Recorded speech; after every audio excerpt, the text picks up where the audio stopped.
Jésus a dit, « Vraiment, je vous l'assure, si vous ne vous convertissez pas et ne redevenez pas comme de petits enfants, vous ne pourrez jamais entrer dans le royaume des cieux. » Cette parole se trouve dans Matthieu, au chapitre 18, verset 3. Et en ce qui concerne cette parole donc de Jésus-Christ, il est en réalité question de la relation que nous avons besoin d'entretenir envers le péché. Comme l'exemple de nos enfants, lorsqu'ils étaient petits, que nous leur disions ce genre de paroles, c'est caca, ou c'est pas bon, ou encore on leur disait, pas toucher. Et nous leur parlions ainsi pour éveiller en eux une crainte envers quelque chose qui pouvait être dangereux pour eux. Et même si c'est évident qu'il arrive malgré tout à un enfant de pécher, par contre, nous devons comprendre qu'il n'a pas la même relation envers le péché que celle qu'a un adulte envers donc la nature du péché qu'il habite. Un enfant, en réalité, regarde le péché comme étant extérieur à lui-même, comme des actions qui ne font pas partie de sa vie intime. En effet, ce ne sont pas des pratiques qu'il chérit en lui, ce sont juste des réactions spontanées. C'est un peu comme si c'était un jeu pour lui. Et cela vient qu'un enfant n'est pas intime avec le péché. Donc, il ne le voit pas de la même façon que nous le voyons. Cela signifie qu'il est étranger à cette nature de péché. Même si c'est évident qu'elle se manifeste malgré tout en lui. Alors qu'en ce qui concerne un adulte, il aura tendance à s'approprier un péché. Parce qu'il est éveillé en lui par la convoitise. Mais la différence avec l'enfant, il aura tendance à vouloir le posséder, le faire croître en lui. Ça va devenir quelque chose comme une passion. Et justement, s'il nourrit ce désir qui vient de sa chair, il en sera dépendant. Alors qu'en ce qui concerne un enfant, cela se fera juste comme une réaction spontanée, passagère. En effet, un enfant ne chérit pas un péché dans son cœur, il ne l'entretient pas. C'est juste un acte comme ça, sur le coup. Et je le répète, cela vient qu'un enfant n'a pas le même regard envers le péché qu'un adulte.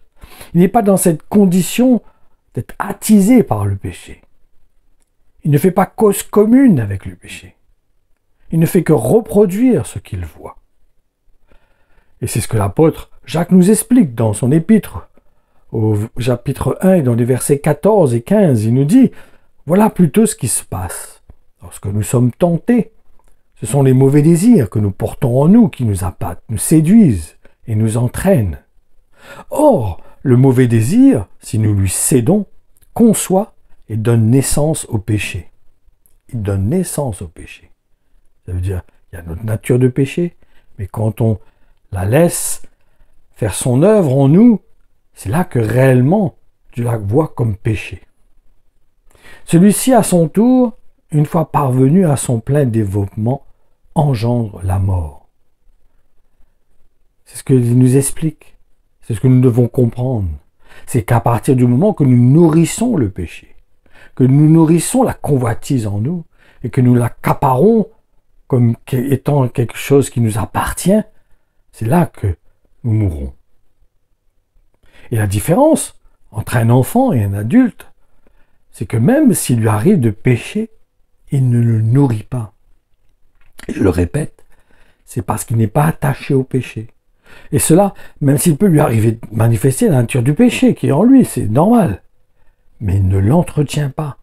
Il ne pêche pas réellement. C'est ce que nous explique justement l'apôtre Paul dans Romains, dans le chapitre 7, que je vous encourage à étudier. Et j'avais fait une publication sur ce sujet-là, que vous pourrez lire dans mon Facebook. Et c'est dans ce sens que l'apôtre Jean exhorte à ne pas pratiquer le péché. Et c'est bon de lire justement ce qu'il exprime à ce sujet dans sa première épître au chapitre 3 et dans le verset 9. Il nous dit, celui qui par la nouvelle naissance est devenu un enfant de Dieu ne s'adonne pas au péché, car le principe de vie qui vient de Dieu a été implanté en lui et demeure en lui. Il est incapable de s'adonner au péché, puisqu'il est né de Dieu. Et nous avons besoin de faire la liaison entre ce verset et ce que Jésus a enseigné à ses disciples lorsqu'il leur a demandé de se convertir et de devenir comme des petits-enfants. Car ce sont seulement ceux qui ont un cœur d'enfant qui peuvent avoir ce genre de relation, qui consiste donc à ne pas être accro au péché. Et pour bien comprendre cela, nous avons besoin de lire certains enseignements qui se trouvent dans l'Évangile. Comme par exemple dans la première lettre aux Corinthiens au chapitre 14 et dans le verset 20, où l'apôtre Paul nous dit « Frères, ne raisonnez pas comme des enfants. Soyez des enfants par rapport au mal, mais soyez des adultes qui ont la façon de raisonner. » Il y a aussi ce verset où l'apôtre Paul nous exhorte à être sincères. Et cette exhortation, nous allons la trouver dans la lettre qui est écrite aux Romains au chapitre 12 et dans le verset 9. L'amour ne supporte pas les masques. Que le vôtre soit donc authentique et sans affectation. Aimez en toute sincérité. Haïssez le mal. Ayez-le en horreur et détournez-vous-en. Laissez-vous attirer par le bien. Attachez-vous-y fortement. C'est bon aussi de lire dans la lettre aux Romains, mais maintenant dans le chapitre 16 et le verset 19, pour voir justement ce que l'apôtre exprime aux disciples. Et du reste, nous pouvons remarquer qu'il le fait comme s'il parlait à ses propres enfants. En effet, il nous dit « Tous savent par contre que vous obéissez au Christ. Le renom de votre fidélité à la vérité s'est répandu au loin, et cela me remplit de joie. Je vous écris parce que je désire vous voir devenir ingénieux pour le bien, expert en toute œuvre bonne. Restez prudents, gardez-vous du moindre contact avec le mal, évitant tout ce qui pourrait vous entraîner à une mauvaise action. » C'est important de prendre aussi connaissance des barèmes qui déterminent ceux qui sont des enfants de Dieu. C'est bon de voir cette parole qui se trouve dans la deuxième lettre que l'apôtre Paul a écrite à Timothée dans le chapitre 2, le verset 19, où il dit « Dieu a pourtant lui-même posé les fondations de son édifice, et elles restent inébranlables. Pourtant, de part et d'autre, en guise de sceau, les inscriptions suivantes. Le Seigneur connaît ceux qui lui appartiennent, et qu'il se détourne du mal, celui qui affirme appartenir au Seigneur. » Lorsque nous regardons l'Église primitive, nous voyons que l'Évangile produisait une crainte envers le péché. C'est aussi dans ce sens qu'il y a cette exhortation dans l'Épître aux Hébreux, au chapitre 12, et dans les versets 4 à 6, qui nous exhorte justement à résister au péché. Il nous dit, après tout, vous n'avez pas encore dû verser votre sang pour avoir lutté contre le péché. Auriez-vous oublié cette parole d'encouragement qui s'adresse à vous en tant que fils de Dieu? Mon fils, ne méprise pas la correction du Seigneur et ne te décourage pas lorsqu'il te reprend. Car le Seigneur prend sous sa discipline celui qu'il aime. Il corrige tous ceux qu'il reconnaît pour ses fils.